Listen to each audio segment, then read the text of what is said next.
नमस्कार दोस्तों, स्वागत है आपका आपके अपने चैनल विजय शर्मा हिस्ट्री पर। दोस्तों, हमारी जो जीके एमसीक्यू की सीरीज चल रही थी उसका ये 8वां पार्ट है।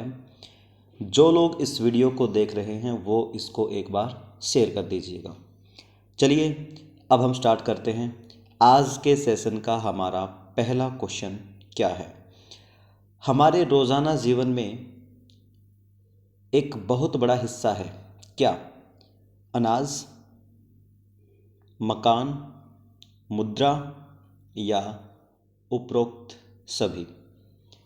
हमारे रोज़ाना जीवन में एक बहुत बड़ा हिस्सा, वैसे तो अनाज भी है लेकिन ये मकान है, ये हमारी बेसिक नीड है और जिनसे हमारा जीवन चल पड़ता है।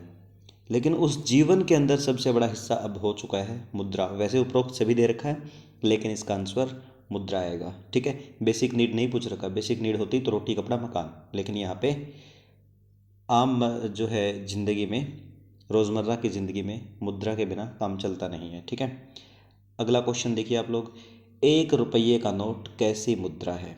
देखिए, सबसे पहले तो हम 1 रुपये के नोट की बात करते हैं। मैं आप लोगों को एक बार ये नोट दिखा देता हूँ कैसा दिखता है।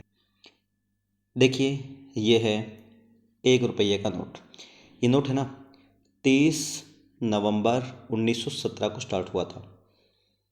उसके बाद 26 में बंद हुआ, 40 में शुरू हुआ, 94 में बंद हुआ, 2015 में शुरू हो गया। ऐसे ही चलता रहा इसका सिस्टम। तो ये ब्रिटिश इंडिया में शुरू किया गया था और उसके बाद आज़ादी के बाद भी ये नोट चलता रहा। खास बात ये नोट आरबीआई नहीं बनाता। ये नोट भारत का वित्त मंत्रालय बनाता है और इस नोट पे आरबीआई के गवर्नर के साइन नहीं होते, वित्त मंत्रालय के सचिव के साइन होते हैं। ठीक है, अब इसमें पूछा क्या गया है, क्वेश्चन देखिए आप लोग। पूछा है 1 रुपये का नोट कैसी मुद्रा है? क्या ये ऐच्छिक मुद्रा है? नहीं। क्या ये सांकेतिक है? नहीं जी। सहायक मुद्रा? नहीं। ये तो रियल है, रियल करेंसी है। ये वास्तव में हम 1 रुपये का नोट को देख सकते हैं। ठीक है, तो ये वास्तविक मुद्रा है। ध्यान रहे, 1 रुपये का नोट 30 नवंबर 1917 को शुरू हुआ था। अच्छा, 1917 वाली डेट आप लोगों को वैसे भी याद है क्या? 1917 में एनी बेसेंट कांग्रेस की पहली महिला अध्यक्ष बनी थी। 1917 में ही गांधी जी का पहला सत्याग्रह, चंपारण सत्याग्रह हुआ था। चलिए जी, आगे चलते हैं। अगला क्वेश्चन है हमारा, इनमें से कौन सा एक प्राकृतिक उत्पाद है? देखिए जी, दूध बिल्कुल प्राकृतिक उत्पाद है, अनाज बिल्कुल, ये भी, कपास ये भी। तो ये सारे के सारे प्राकृतिक उत्पाद हैं। ठीक है, मतलब ये प्रकृति की तरफ से ही प्रोडक्ट के रूप में हमें मिले हैं। ऐसा नहीं है कि हमें इनको, अब जैसे दूध से अगर हम बिस्किट बनाएं तो बिस्किट प्राकृतिक नहीं है, बिस्किट को तो हमने बनाया है, लेकिन इसमें जो दूध है वो प्राकृतिक उत्पाद है। ठीक है, देखिए जी, अगला क्वेश्चन है। इसमें उपरोक्त सभी आएगा, कपास और अनाज भी। इनमें से मानव निर्मित संसाधन है, मतलब कौन सा संसाधन मानव ने बनाया है? रेलवे भी मानव ने बनाई है, सड़कें भी मानव ने बनाया है, भवन भी मानव ने बनाया। अच्छा, अगर प्राकृतिक संसाधन पूछा होता तो पेड़, पहाड़, नदी, वो सब, लेकिन ये सारे के संसाधन मानव द्वारा निर्मित है। तो मानव निर्मित संसाधन। मुझे कमेंट करके बताइए, क्या मानव खुद एक संसाधन है? बताइएगा मुझे कमेंट करके, और है अगर तो क्यों है? अगला क्वेश्चन देखिए, निम्नलिखित में से कौन सी वस्तु भौतिक नहीं है? भौतिक मतलब फिजिकली जिसको टच कर सकें आप। बुक को तो कर सकते हैं टच, पेन को भी कर सकते हैं, गेहूं को भी कर सकते हैं। सुरक्षा, देखो सुरक्षा गार्ड जो होते हैं ना वो तो भौतिक है, लेकिन सुरक्षा, सिक्योरिटी, क्या ये फिजिकली दिखती है आप लोगों को? नहीं दिखती। तो सुरक्षा जो है अदृश्य है, इसलिए ये भौतिक वस्तु नहीं है। ठीक है, आप लोग समझेंगे सर ये तो इस टाइप के क्वेश्चन भी क्या एग्ज़ाम में आते हैं। देखो भाई, आजकल हर एग्ज़ाम का स्टैंडर्ड देख लीजिए आप लोग, क्या पता क्या पूछ ले। देखिए जी, इनमें से एक राष्ट्रीय दल है। मैं आप लोगों को बता दूं, भारत में 7 राष्ट्रीय दल हैं। मैं आपको सबके नाम लिखवा देता हूं। देखिए, बीजेपी यानी Bharatiya Janata party, INC Indian National Congress, Bahujan Samajwadi party BSP हो गया, CPM Communist Marxwadi party, CPI Bharatiya Communist party, NCP Rashtrawadi party, TMC Trinamool Congress Mamata वाली पार्टी। तो इसमें BJP दे रखा है, राष्ट्रीय कांग्रेस दे रखा है, भारतीय कम्युनिस्ट पार्टी दे रखा है, सारी की सारी राष्ट्रीय दल हैं। अच्छा, राष्ट्रीय दल कौन सा होता है? एक राज्य से निकल करके जिसका प्रभुत्व पूरे देश में हो, या फिर दो या दो से अधिक राज्यों में उसकी सरकारें बन चुकी हो, सॉरी दो नहीं, 3 या 4 राज्यों में उसकी सरकारें बन चुकी हो, वो राष्ट्रीय दल होगा। ठीक है, तो फिलहाल देश में 7 ही राष्ट्रीय दल हैं। ठीक है, अगला क्वेश्चन देखिए जी आप लोग। दबाव समूह और आंदोलन राजनीति पर प्रभाव डालने के लिए कौन सा ढंग अपनाते हैं? देखिए, दबाव समूह किसको बोलते हैं? मान लो ये सरकार है और ये कोई एक राजनीतिक दल है या कोई भी धार्मिक या फिर किसी भी प्रकार का संगठन है। सरकार ने कोई काम कर दिया जी, और ये समूह बार बार सरकार के ऊपर प्रेशर डाल रहा है कि ये गलत है, ये कानून वापस लो, ये करो, वो करो। तो इस तरह के जो काम करते हैं ना, वो दबाव समूह बोलते हैं, जिनको सरकार के ऊपर दबाव डालते हैं। तो ये लोग किस चीज़ को हथियार बनाते हैं? मीडिया को बनाते हैं, बैठकें आयोजित करते हैं, सूचना अभियान चला करके, बिल्कुल इस सारे के सारे काम दबाव समूह करता है। ठीक है, देखिए 2013 में जब जन लोकपाल बिल के लिए लोग दिल्ली के रामलीला मैदान में इकट्ठे हुए थे, तब वहाँ पर जो अरविंद केजरीवाल है वो दबाव समूह बनकर के ही तो आया था। और एक बड़ा मज़ेदार क्वेश्चन है, क्या दबाव समूह कभी राजनीतिक रूप ले सकता है? तो बिल्कुल, अरविंद केजरीवाल देखिए कितना बड़ा एग्जाम्पल है, एक दबाव समूह था और आज दिल्ली का मुख्यमंत्री है। ठीक है, तो समझ में आ गया होगा आप लोगों को दबाव समूह क्या होते हैं। पॉलिटी का क्वेश्चन था ये। संघीय शासन व्यवस्था में कौन शक्तिशाली होता है? देखिए, संघीय शासन व्यवस्था क्या होती है, यानी कि फेडरलिज्म। संघीय शासन व्यवस्था क्या होती है? फेडरलिज्म। मेरी बात को ध्यान से समझना आप लोग, तरीके से देखना आप लोग। देखिए, मैं आप लोगों को बताता हूँ। अब मान लो एक देश में शुरू में है सेंट्रल गवर्नमेंट, सेंट्रल गवर्नमेंट के नीचे स्टेट गवर्नमेंट और फिर लोकल बॉडीज़। किसी भी देश में अलग अलग स्तर की सरकारें जो बनाई जाती हैं, वे सबसे ऊपर केंद्र सरकार, केंद्र सरकार के नीचे राज्य सरकार, फिर जो है जिला प्रशासन। तो इस चीज़ को बोलते हैं फेडरलिज्म, संघीय ढांचा। तो अब देखिए, फेडरलिज्म में सबसे मजबूत क्या है? केंद्र सरकार ही तो है। केंद्र सरकार सबसे मजबूत होगी इसके अंदर, फेडरलिज्म के अंदर। तो अब आप देखिए, पूछा क्या है? संघीय शासन व्यवस्था में, संघीय शासन व्यवस्था मैंने आपको बताई, संघवाद या फिर फेडरलिज्म, कौन शक्तिशाली होता है? तो केंद्र सरकार शक्तिशाली होती है। मैंने आप लोगों को इसके साथ बता दिया है। ठीक है, जहाँ पे अलग अलग लेवल की सरकारें हो, तो केंद्र सरकार इसका सही आंसर होगा। उसके बाद देखिए, भारतीय संविधान ने विषयों की कितनी सूचियों में बांटा है? देखिए, विषय सूची क्या है? आप सबको पता है कि भारत के संविधान में 12 शेड्यूल है, यानी कि अनुसूचियां हैं। जो 7वीं अनुसूची है उसके अंदर 3 प्रकार की सूचियां हैं, यानी कि लिस्ट है। अच्छा, लिस्ट बनाने की ज़रूरत क्या है? ये लिस्ट इसलिए बनाई गई भाई, कौन से विषयों पर कानून केंद्र, कौन से पे राज्य, कौन से पे दोनों बनाएंगे। देखिए, मेरी बात सुनिए आप लोग। एक तो बनाई गई संघ सूची, संघ सूची, एक बनाई गई राज्य सूची, और एक बनाई गई समवर्ती, यूनियन लिस्ट, स्टेट लिस्ट और कॉन्करेंट। मतलब जो कानून, जिन विषयों पर कानून केंद्र सरकार बनाएगी वो संघ सूची के अंदर आएंगे, इस लिस्ट में उनका नाम आ जाएगा। जिन विषयों पर कानून राज्य सरकार बनाएगी वो इस लिस्ट में आ जाएंगे। जिन पे दोनों कानून बनाएगी वो समवर्ती में आ जाएंगे। जैसे एग्जाम्पल लें, अगर हम रेलवे की बात करें तो संघ सूची में आता है, पुलिस की बात करें तो राज्य सूची में आता है, अगर वनों की बात करें तो वो समवर्ती सूची में आते हैं। ठीक है, अब सवाल ये कि किस में कितने सब्जेक्ट डाले गए। देखिए, जब संविधान लागू हुआ था तो संघ सूची में 97 सब्जेक्ट थे ऐसे जिन पे केंद्र सरकार कानून बनाएगी, और आज इसमें 98 सब्जेक्ट हैं। राज्य सूची में 66 सब्जेक्ट थे जब देश जो है संविधान लागू हुआ था, लेकिन आज इसमें घट चुके हैं, 62 हो चुके हैं।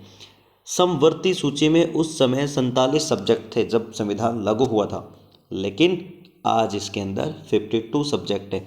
एक बात और, संघ सूची और राज्य सूची ये दोनों 1919 मोटेंग्यू चेम्सफोर्ड की ही जो है देन है, लेकिन तीनों की तीनों अगर बात करी जाए तो ये तीनों 1935 गवर्नमेंट ऑफ इंडिया एक्ट के अंदर आ चुकी थी। मैं आप लोगों को बहुत बार क्लास में ये पढ़ा भी चुका हूँ। मेरे हिसाब से ये क्वेश्चन आप लोगों का अच्छे तरीके से क्लियर हो गया होगा। ठीक है, चलिए जी आगे अगले सवाल पे चलते हैं हम लोग। अच्छा, पूछा क्या है, भारतीय संविधान ने विषयों में कितनी सूचियों में बांटा है? 3 सूचियों में बांटा है। ठीक है, देखिए जी, भारत में कुल कितने पतन है? पतन क्या होते हैं? बंदरगाह, सी पोर्ट। अच्छा देखिए, बंदरगाह कहाँ हो सकते हैं? कहाँ हो सकते हैं बंदरगाह? जहां पर पानी हो। चलिए मैं आपको बताता हूं। तो ये हो गया हमारा साउथ इंडिया। तो टोटल 12 बंदरगाह हैं, 6 इधर और 6 इधर। जैसे यहाँ पर है कांडला बंदरगाह, उसके बाद जवाहरलाल नेहरू, मुंबई बंदरगाह हो गई, मुंबई और उसके नीचे जवाहरलाल नेहरू। उसके बाद गोवा आ गया, मुर्मागांव, न्यू मैंगलोर, कोचीन। ठीक है, इधर आ जाओ, इन्नौर, तूतीकोरिन और चेन्नई, ये तीनों तमिलनाडु में। इधर आंध्र प्रदेश में विशाखापट्टनम, इधर उड़ीसा में पाराद्वीप, इधर कोलकाता, हल्दिया। हल्दिया और कोलकाता वैसे अलग अलग है, लेकिन दोनों का नाम एक साथ बोला जाता है बंगाल में। तो ये हो गई जी हमारी टोटल 12 बंदरगाह। इनके अंदर एक और नाम नहीं होगा, लोथल। वो सबसे पुरानी बंदरगाह सिंधु सभ्यता में होती थी, लेकिन अब प्रचलन में नहीं है। ठीक है, सबसे बिजी जो है इनमें वो मुंबई बंदरगाह है। चलिए जी आगे। तो सवाल क्या था, कितनी बंदरगाहें हैं? 12 बंदरगाहें हैं। ठीक है, देखिए जी अगला सवाल आप लोगों के लिए, सबसे कठोर खनिज क्या होता है? देखिए खनिज क्या होता है, जमीन के नीचे से खादानों से निकाले गए ऐसे अवशेष जो हमारे काम के होते हैं, उनको हम खनिज बोलते हैं। ठीक है, तो सबसे मजबूत सबसे कठोर जो खनिज होता है वो हीरा होता है। देखिए हीरा भी एक खनिज है। ठीक है, चलिए आगे अगला क्वेश्चन है, भारत में कितने प्रतिशत भूभाग पर मैदान है? देखिए मेरी बात सुनिए, मैदान वो हिस्सा होता है जो 0 से 300 मीटर तक ऊंचाई रखता है। उसके बाद शुरू हो जाते हैं पठार 600 मीटर तक, और उसके बाद 600 से ऊपर हो जाते हैं पर्वत। तो जो मैदानी भाग है ना वो 43% है भारत में। कहाँ पर है ये? देखिए मेरी बात सुनिए, नीचे तो सारा भाग पठारी है, तो ये जो हमारा है ना गंगा यमुना का दोआब, ऊपर हिमालय पर्वत, हिमालय और ये विंध्याचल के बीच में सारा का सारा भाग है मैदानी भाग है 43% पे। ठीक है, तो 43% जो है इसमें, 43% जो है इसमें मैदानी क्षेत्र है। ठीक है, अगला सवाल देखिए आप लोग क्या है, मार्को पोलो चीन से इटली कब लौटा? अच्छा ये कौन है?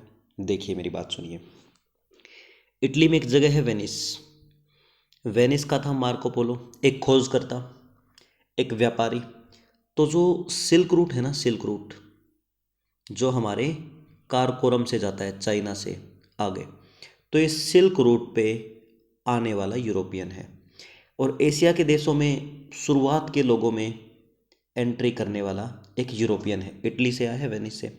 ये चाइना में रहा था, लगभग 3 साल की यात्रा की थी और 15 साल इसने चाइना में बिताए थे। ये इंडिया में भी आया था, केरला में। ठीक है, तो ये अपने पूरे के पूरे वृतांत को यहाँ पर करने के बाद, यहाँ ठहरने के बाद वापस 1295 में लौट गया था। जिस प्रकार इंडिया में बहुत सारे आए हैं, जैसे मैंने आपको बताया इबन बतूता, तो उसी प्रकार मार्को पोलो सिल्क रूट से चाइना पहुंचा था, और चाइना में इतने साल बिताने के बाद, ये मंगोलिया में भी गया था, इतने साल बिताने के बाद 1295 में ये वापस इटली चला गया था। तो पूछा क्या है क्वेश्चन में, देखिए जी, कि मार्को पोलो इटली कब लौटा? 1295 में। अगला क्वेश्चन देखिए जी आप लोग, फिल्म गेस्ट हाउस कब बनी थी? देखिए मैं आप लोगों को अगर फिल्म इंडस्ट्री की कुछ बातें बताऊं, ध्यान से सुनिएगा। वैसे तो ये क्वेश्चन का लॉजिक नहीं है, लेकिन इससे फिल्म इंडस्ट्री के बारे में आपको पता लगेगा। देखिए मेरी बात ध्यान से सुनिएगा, अगर हम फिल्म इंडस्ट्री की बात करें तो 1896 में इसकी आधारशिला बॉम्बे में रखी गई। बॉम्बे में शुरुआत होती है सिस्टम की। कैसे होती है? एक नाम था हरिश्चंद्र, एक ही व्यक्ति का नाम है, मूवी का नाम नहीं है ये। हरिश्चंद्र, हरिश्चंद्र सखाराम ने 1896 में बम्बई के अंदर एक कुश्ती का मुकाबला हो रहा था, उस कुश्ती के मुकाबले को रिकॉर्ड किया था। और ये इंडिया की पहली वीडियो थी। देखिए काम की बात, इंडिया की पहली बार कोई वीडियो बनी तो वो बम्बई में एक गार्डन है, हैगिंग गार्डन, वहाँ पर कुश्ती के एक मुकाबले का दृश्य था। तो पहली बार ये फिल्माया गया 1896 में। उसके बाद दादा साहब फाल्के 1913 में एक मूवी बनाते हैं, हरिश्चंद्र, भारत की पहली मूवी। उसके बाद तो ये समझ लो 1925 तक बम्बई जो है भारत की फिल्मी राजधानी बन चुका था। लगातार यहाँ पर पूरे देश में फिल्में बनाई जाने लग गई बम्बई में, यानी कि 1925 में बॉम्बे जो है कैपिटल बन चुका था फिल्मों की। उसके बाद 1947 तक इस देश में लगभग 50 फिल्में बन चुकी थी। अगर जिनकी लागत मैं बताऊं तो 75 करोड़ रुपए उस ज़माने की लागत थी, ठीक है। और इसी संदर्भ में 1959 में एक खास मूवी बनी, फिल्म गेस्ट हाउस, ठीक है। तो मैंने आपको पूरा फिल्म का इतिहास बता दिया था, ठीक है। देखिए जी अगला क्वेश्चन। अच्छा, इसीलिए फिल्म में सबसे श्रेष्ठ पुरस्कार माना जाता है दादा साहब फाल्के पुरस्कार को। चलिए देखिएगा अगला क्वेश्चन। देखिए जी, ब्रिटेन के राजा चार्ल्स द्वितीय का विवाह पुर्तगाल की राजकुमारी से हुआ था। देखिए ये ब्रिटेन के राजा जो है ना, एक्चुअल में ये है स्कॉटलैंड के राजा। एक ही बात है, स्कॉटलैंड ब्रिटेन के ही अधीन है, स्कॉटलैंड के राजा थे। तो यहाँ ब्रिटेन और यहाँ पुर्तगाल, पुर्तगाल की रानी थी कैथरीन, पत्नी का नाम दे नहीं रखा, कैथरीन। तो कैथरीन और उसके विवाह, चार्ल्स द्वितीय का विवाह 1661 में हुआ। देखिए मज़ेदार बात, तो जब अंग्रेज़ों ने पुर्तगालियों से दहेज मांगा तो पुर्तगालियों ने कहा जी हम दहेज में आपको ज़मीन का एक टुकड़ा देंगे, बम्बई। सोचिए बम्बई उस ज़माने में दहेज में दिया गया था, लड़का ब्रिटेन का, लड़की पुर्तगाल की, दहेज में बम्बई, ठीक है।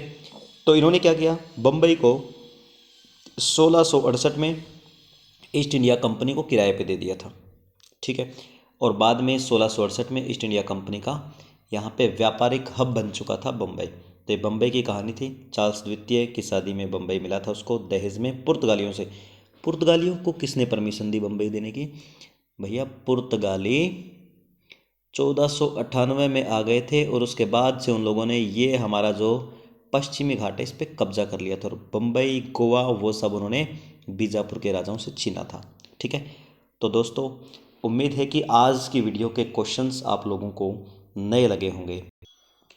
तो अगले सेशन में हम जारी करेंगे, नए क्वेश्चन लेकर के आऊँगा मैं आप लोगों के लिए।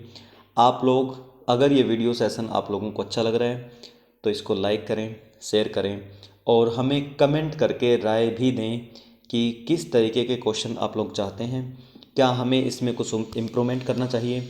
जो भी है आप लोग बताएंगे। आप लोग मुझे कल की क्लास का रिव्यू भी देंगे जो कि साइंस की क्लास थी विनय शर्मा सर की, वो क्लास आप लोग मिस न करें।